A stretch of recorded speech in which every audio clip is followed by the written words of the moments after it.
বন্ধুরা, আজকের ব্লগটা পুরী রথযাত্রার ওপর। আমরা কিভাবে বাড়ি থেকে পুরী গিয়ে পৌঁছালাম এবং রথযাত্রায় আমাদের সাথে কি হলো, সমস্ত কিছু এই ব্লগের মাধ্যমে আপনাদের সবাইকে দেখাবো। সঙ্গে থাকুন।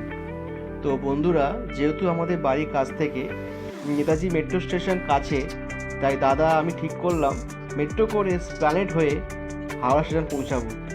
তো আমরা অপেক্ষা করছিলাম। তো মেট্রো আসতেই আমরা মেট্রো উঠে মোটামুটি সন্ধ্যে 8টায় আমরা মেট্রো স্টেশন পৌঁছালাম এবং মেট্রো প্রায় ফাঁকাই ছিল। ভিতরে ঢুকে আমরা একটু ভিডিও করলাম। তো কিছুক্ষণ পরে আমরা এসপ্ল্যানেড এসে গেছি। তো নামার পালা। নামবো বলে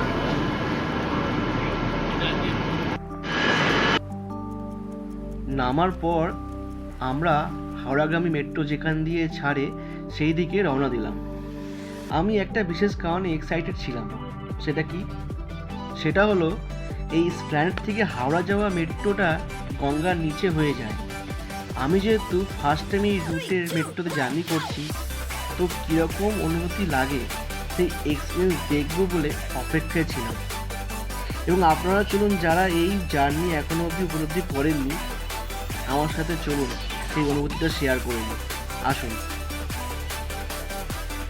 অনেকটা হেঁটে যেতে হচ্ছে এই স্টেশনে এবং খুবই সুন্দর পরিষ্কার মেনটেন্স করেছে, মানতে হবে। এবং দাদা বললো যেহেতু অনেকটা নিচে, তাই দুটো এক্সকেলেটর করে নেমে যেতে হবে। সবে একটা নামলাম, সামনে গিয়ে দেখি আর একটা এক্সকেলেটর।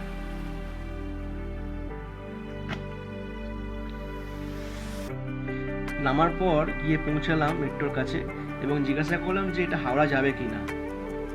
এবং আমার কাছে একটা ঐতিহাসিক জার্নি ছিল এটা, কখন জিনিসটা ফিল করব। তো মেট্রো উঠে পড়েছি। গেটটা বন্ধ হচ্ছিল না, কারণ প্রচুর লোক উঠে বলে ওয়েট করছিল। আমি ভাবছি যে কখন ট্রেনটা ছাড়বে। তো সিস্টেমটা খুব সুন্দর করেছে।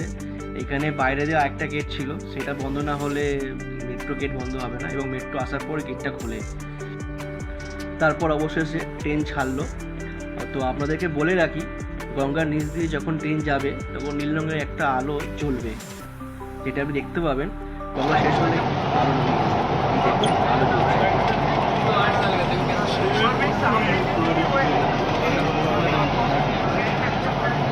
এখন আমরা গঙ্গার নিচ দিয়ে যাচ্ছি।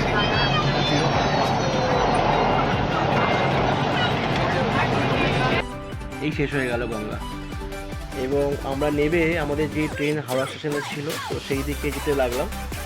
তো দাদাকে জিজ্ঞেস করলাম কোন দিকে যাবো, তো বললো এই দিকে আয়। তো এই দেখো মেট্রো, এইটা করে আমরা এসেছি। আর এই যে বলছিলাম যে গেট লাগানো ছিল বাইরে, এই দেখো।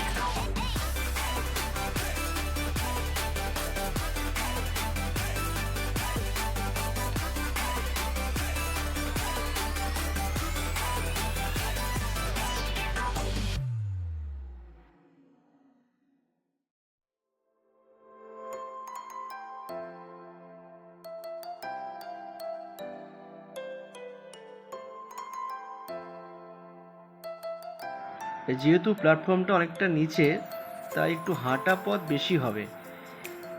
এবং অবশেষে খুব তাড়াতাড়ি আমরা এই রুট দিয়ে হাওড়ায় পৌঁছালাম।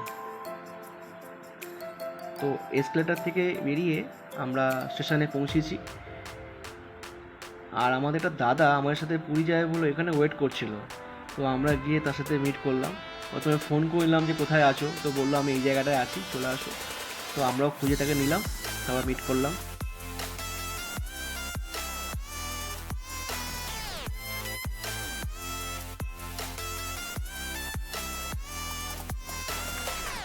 তারপরে আমরা একসাথে এগিয়ে গেলাম 22 নম্বর প্ল্যাটফর্মের দিকে। আমাদের ট্রেনটি অ্যাকচুয়ালি এখানে দিয়েছিল, অ্যানাউন্স করেছে, ট্রেনটা এখনও আসেনি। এটা ছিল হাওড়া পুরী সুপারফাস্ট এক্সপ্রেস, যার টাইম ছিল রাত 10:35 ডিপার্চার। তো আমরা এখানে ওয়েট করছি। তো কিছুক্ষণ পরে ট্রেন ঢুকেছে।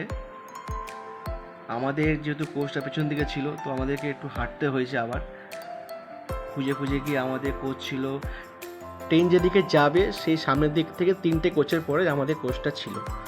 তো যথারীতি আমরা অপেক্ষা করছিলাম সেখানে গিয়ে। তারপর ট্রেন থামতেই আমরা উঠে পড়লাম।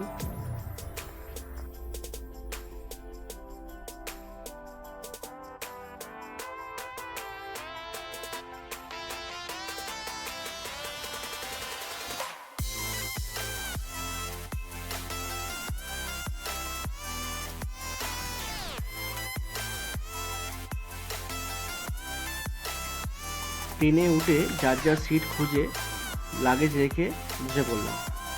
এবং যেহেতু রাতের ট্রেন ছিল তো আমরা ডিনার করেই গেছিলাম, শুধু ট্রেনের মধ্যে একটু চা খেয়েছিলাম সবাই মিলে আর জল কিনে রেখেছিলাম। তো গল্প করতে করতে তারপর আমরা ঘুমিয়ে পড়েছিলাম। সকালবেলা চোখ খুলে উঠে দেখলাম যে আমরা পুরী এসে গেছি এবং ভিউটা খুব সুন্দর ছিল।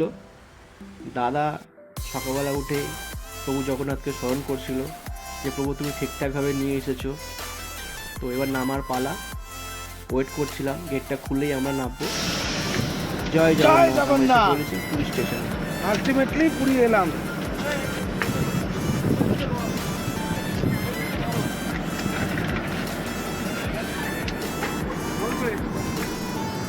তারপর সবাই মিলে একটু ভিডিও শ্যুট করে নিলাম। এবং যেহেতু এটা পুরী বড় ফেস্টিভ্যাল, তো আমরা এখানে গিয়ে একটু রেস্ট নিলাম। এই কারণে বুঝতে পারছিলাম না যে কীভাবে বেরোবো, কোথায় যাব, কারণ অনেক কিছু চেঞ্জেস ছিল। তো কোনো রকমে আমরা জিজ্ঞেস করে বাইরে বেরোলাম। এবং যেহেতু ফেস্টিভ্যাল, তো পুরী স্টেশনটা খুব সুন্দর সাজিয়েছে, তার এই ভিডিও আমি করেছি। এবং বাইরে গিয়ে সেখানে অটো বুক করি বা আমরা টোটো করে যেখানে যাই, তো সেগুলো কিচ্ছু ছিল না এবং বলছে রাস্তা নাকি বন্ধ করা। তো সবাই, যেহেতু ফেস্টিভ্যাল, তো অনেক জায়গায় রাস্তা ব্লক করা আছে, সেখানে কোনো গাড়ি অ্যালাউ করছে না। তো আমরা লাস্টে কী করলাম, আমরা যেখানে অটোওয়ালারা যারা ছিলেন তাদেরকে আমি জিজ্ঞেস করলাম দাদা কীভাবে যাওয়া যায়। তো তারা নিজেরা কথা আলোচনা করছিল যে কীভাবে রাস্তা খোলা আছে কি বন্ধ আছে, যাওয়া যাবে কি না। তো সেটা করার পর বললো দাদা আপনারা এক কাজ করুন, আপনারা বাসে চলে যান, বেকার গাড়ি করে যাবেন, বন্ধ রাস্তা, তারপর আপনাকে হাঁটতে হবে। তো চলো, ফার্স্ট টাইম পুরীতে গিয়ে আমরা বাসে করে যাব, তো সেই জন্য আমরা দেখছিলাম যে কোন বাস যায়। তো অবশেষে একটা বাস আসছিল, তো জিজ্ঞেস করলাম যে আমরা যেখানে যাই সেই অ্যাড্রেসটা বললাম। হরিদাস ঠাকুর মঠের কাছে আমাদের রুম ছিল, তো সেখানে আমরা বললাম যাব। তো বললো হ্যাঁ চলে আসুন। তো আমরা সেই করে গেলাম হোটেলে। তারপরে যে রুমের মালিক ছিল তার কাছ থেকে আমরা চাবি নিলাম, নিয়ে আমরা এসে পৌঁছালাম। আমাদের সেকেন্ড ফ্লোরে ঘর দিয়েছিল। তো রুমে ঢুকে দেখলাম বেশ খুব সুন্দর, রুমটা খারাপ নয়। তো আমরা সবাই ফ্রেশ হয়ে গোপালজিকে ভোগ লাগিয়ে আমরা কিছু পেয়ে বেরিয়ে পড়লাম প্রভু জগন্নাথ রথের উদ্দেশ্যে। চলুন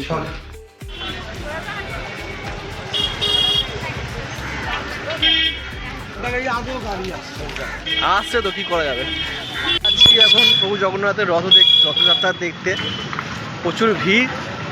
যাচ্ছি আমরা যেখানে প্রভুর রথ দাঁড়িয়ে আছে, সেই জায়গায় পৌঁছাচ্ছি আমরা হেঁটে হেঁটে, কারণ এখানে নিয়ম আছে গাড়ি অদূর যাবে না। তো আমরা অনেক দূর আগে নেমে গেছি, নেমে সেখান থেকে হেঁটে হেঁটে যাচ্ছি।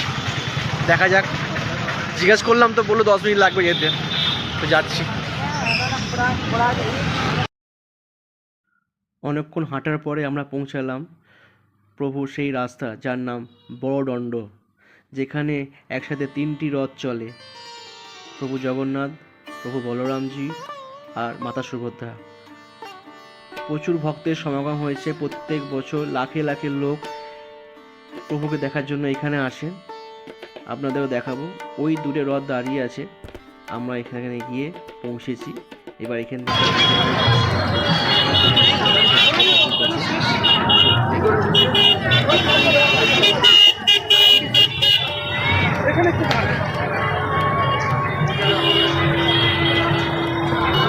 ওই দূরে দেখা যাচ্ছে প্রভুর রথ, সেই দেখা যাচ্ছে।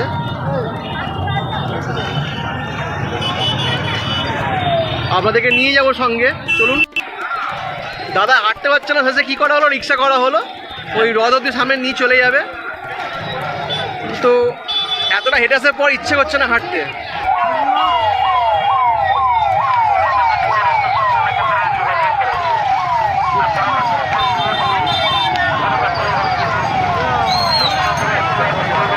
চলুন রথ দর্শন করব। আমরা রিক্সায় করে যাচ্ছি প্রভুর কাছে, কেন আর চলছে না পা, অনেকটা হেঁটে ফেলেছি।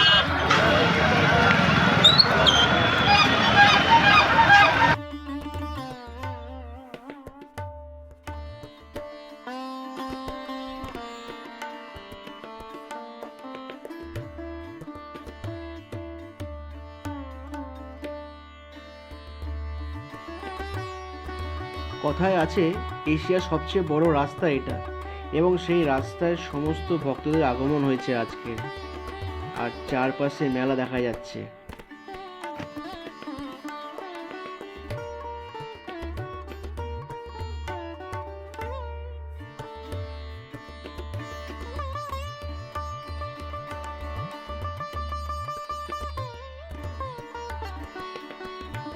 প্রভুর কাছে গিয়ে দেখলাম যে অনেক ভিআইপি লোকেরা এসেছেন, তারা প্রভুকে দর্শন করেছেন, করে তারা বেরিয়ে যাচ্ছে। এবং সামনে প্রচণ্ড ভক্তের ঢল ছিল, ভক্তরা ভিড় করে দাঁড়িয়ে ছিল সেখানে দেখার জন্য। তো আমরা কোনোভাবে গিয়ে প্রভু রথের সামনে গিয়ে পৌঁছেছি। জগন্নাথের কাছে দেখুন, अंजनी गुलाटी मिठाई गुलाटी पंजाब अमृतसर से सूचना केंद्र के पास आ जाए। अंजनी गुलाटी पंजाब अमृतसर से सूचना केंद्र के पास आ जाए। मिठाई गुलाटी अंजनी गुलाटी।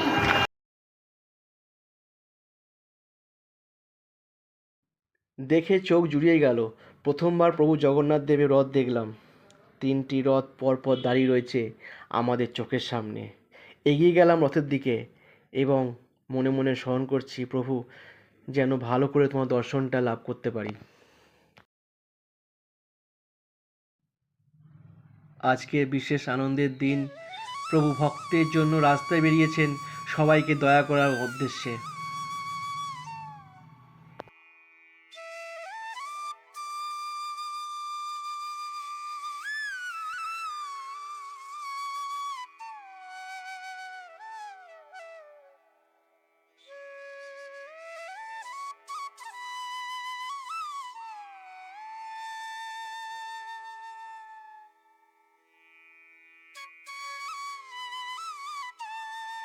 রথের সামনে খুব ঠেলাঠেলি হচ্ছিল, তার মধ্যে আমি কোনো রকমে ফোনটা বার করে ভিডিও করেছি আপনাদের সবাইকে দেখাবো বলে। যারা রথে আসতে পারেননি তারা বাড়িতে বসে যাতে এই মনোরম দৃশ্য উপভোগ করতে পারেন এবং প্রভু দর্শন করতে পারেন, তার জন্য আমি চেষ্টা করেছি ভিডিওটি করার। এবং যদি আমার হাত থেকে ফোনটি পড়ে যেত তো ফোনটি কিছু থাকতো না, এত ভিড় ছিল, প্রচুর ঠেলাঠেলি হচ্ছে। তার মধ্যে থেকে আমি চেষ্টা করছি দর্শন করার প্রভুকে। প্রভুর মুখটি অল্প দেখা যাচ্ছে, তো চলুন দেখি, সামনের দিকে এগিয়ে যাই যাতে দেখা যায় ভালো করে। সামনে গিয়ে আমার চোখ জুড়িয়ে গেল। জয় জগন্নাথ! প্রভু এত ভালো দর্শন আমি আগে কখনো করিনি। কি ভালো লাগছে দেখতে। দেখুন, রথের মধ্যে বসে আছেন প্রভু জগন্নাথ দেব, এই দেখুন।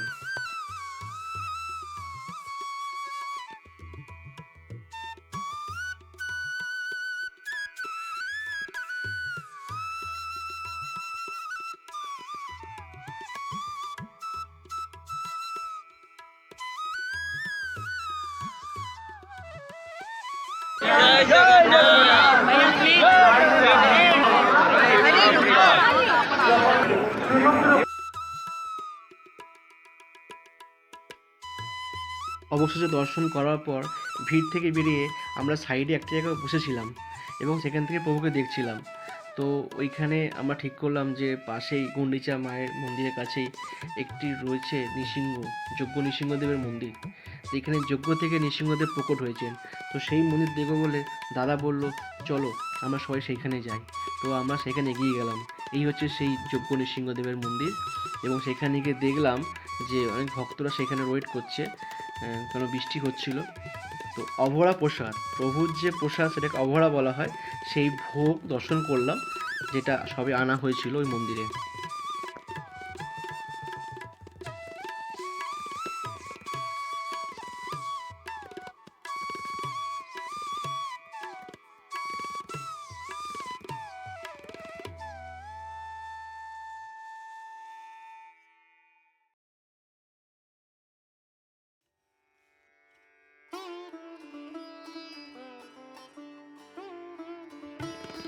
রথ দর্শন করার পর আমরা ওইখানে যে মেলা বসেছিল সেই মেলাতে গেছিলাম। দেখছিলাম কী কী জিনিস বিক্রি হচ্ছিল। প্রচুর লোকে কেনাকাটা করছে, অনেক কিছু খাচ্ছে, মেলায় যা হয় আর কি। তো সেই মেলা দর্শন করলাম, দেখলাম কীর্তন গান হচ্ছে।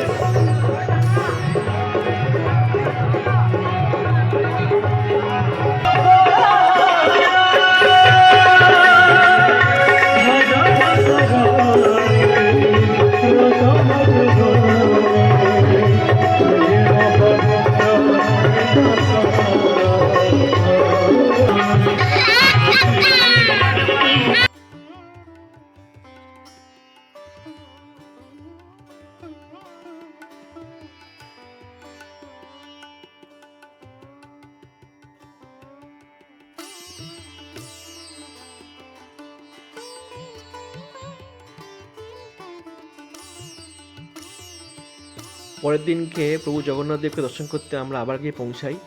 কারণ হচ্ছে রথে বসে থাকা প্রভুর যে তুলসী মালা, তার বিশেষ মাহাত্ম্য রয়েছে।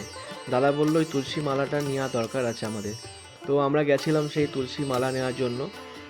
তো আবার সেই একই পরিস্থিতি, ভিড় ঠেলে সমস্ত ভক্তের সমাগম দেখছি, লোকের ঢল, সেইগুলো সব কাটিয়ে আমরা গেছিলাম আবার রথের কাছে। পরের দিনও যে ভিড় ছিল না সেটা বলা ভুল হবে, আরও বেশি ভিড় ছিল। এবং আমরা খবর পেয়েছিলাম যে সেখানে 3 জন পদপিষ্ট হয়ে গেছে আর 50 জনের মতন আহত হয়েছে। হওয়াটাই স্বাভাবিক, কারণ এত ভক্তের সমাগমের ঢল যায়, এত ভিড় ঠেলাঠেলি হয় যে সামলানো মুশকিল হয়ে যায়। তবুও প্রশাসনের দিক থেকে চেষ্টা করে যাতে না হয় এইসব কিছু, কিন্তু বাই চান্স হয়ে গেলে কিছু করার থাকে না। তো আমরা গেছিলাম, তো দেখলাম যে খুব ভিড়। কোনো রকমের ভিড় ঠেলে আমরা প্রভু রথের কাছে চলে আসি এবং দেখলাম পান্ডারা সব বিক্রি করছে তুলসী মালা, ধ্বজা এবং প্রভুর প্রসাদ। তো দাদা সব গিয়ে তাদের কাছ থেকে তুলসী চেয়ে নিল।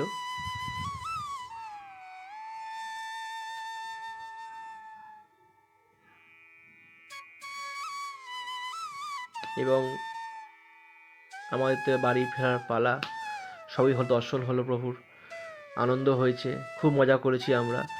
তো এবার বাড়ি ফিরতে হবে, কারণ আমাদের ট্রেন ছিল যেহেতু। তো আমরা সব লাগেজ টাগেজ গুছিয়ে নিয়ে আমরা এবার বেরিয়ে যাব বাড়ি ফেরার উদ্দেশ্যে। খুব ভালো লাগলো পুরীতে এসে, প্রথমবার প্রভুকে দেখলাম, খুব মিস করছি। ট্রেনের মধ্যে সারাক্ষণ মনে পড়ছিল জগন্নাথ দেবের কথা, আর বাইরে যে ভিউটা ছিল সেটা দেখছিলাম। আকাশেরও মেঘলা ছিল। তো দুপুরবেলা লাঞ্চ দিয়েছিল, তো খিদে ছিল না, তবুও যখন দিয়েছে খেতে তো হবে, তো কোনো রকমে খেয়েছি। খাওয়ার পরে বিকেলবেলা আবার স্ন্যাক্স দিয়েছিল, চা দিয়েছিল।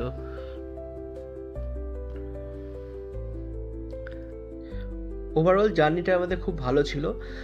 থেকে থেকে মনে পড়ছিল পুরীতে কাটানো প্রত্যেকটা মুহূর্ত, আমরা কীভাবে ছিলাম, কী মজা করেছি, কোথায় কোথায় গেছিলাম, সমুদ্রের পাড়েও গেছিলাম, সেই ভিডিও আমি করিনি। আর তারপরে যখন এইসব ভাবছি ট্রেনের মধ্যে, তো তার মধ্যে চলে আসলো স্ন্যাক্স, চা, বিকেলবেলা একটু খাওয়ার জন্য। তো আমি স্ন্যাক্স বেশি কিছু খাইনি, আমি জাস্ট কফি ছিল আমার এই ট্রেনের মধ্যে, তো কফিটা আমি বানিয়ে নিয়েছিলাম। আর কোল্ড ড্রিঙ্কসটা দাদাকে রেখে দিয়েছিলাম, দাদা রেখে দাও। কফিটা বানিয়ে নিয়ে আমি খেলাম। তো বন্ধুরা, আজকের জন্য ভিডিওটা এই পর্যন্ত। ভালো লাগলে শেয়ার করবেন, লাইক করবেন। দেখা হবে আবার অন্য কোনো ব্লগ নিয়ে, আপনার সামনে আবার আসবো। জয় মা প্রসন্নময়ী। সবাই ভালো থাকবেন, আনন্দে থাকবেন, এই কামনা করি।